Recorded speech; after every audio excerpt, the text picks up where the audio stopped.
Sinalakay ng mga otoridad ang isang umano'y 24 oras na online sabong operation sa Coliseo de Manila sa Vitas Tondo nitong March 24 ng gabi.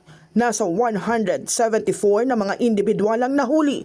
Kabilang sa mga naaresto ang 28 miyembro ng management, empleyado, IT personnel at tellers habang 136 naman ang mga bettors. Nasamsam sa operasyon ang mga computers na ginagamit sa online betting, mga panabong na manok, mga tari, bet tickets at pera. Ayon sa CADG, umaabot sa 500 laban kada araw ang operasyon na tumatakbo ng halos 24 oras malayo sa tradisyonal na sabong. Una is tinatanggi nila yung sabi nila na wala daw online sabong, but we have shown the link and the videos that we have gathered.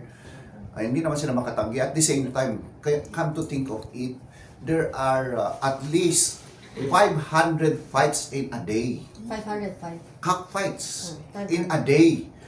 Imagine mo yon, that is more than 2 minutes bibitawan mo na kaagad yung manok. Come to think of it. At least, ang traditional na yung mga sabong, it will take 30 minutes at least. Diba?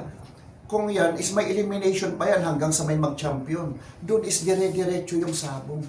Kahit wala ng tao, nagsasabong pa rin sila, nagsasabong the whole 24 hours. Isinasagawa ang pustahan sa pamamagitan ng cellphone at online links kung saan ang halaga ng taya ay mula 100 pesos hanggang 1,000 piso kada laban.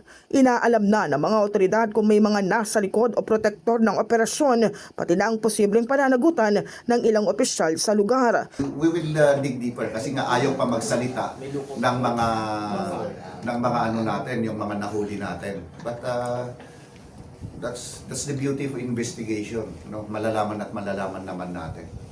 Nabatid na ang operasyon ito ay nagsimula pa noong nakaraang taon.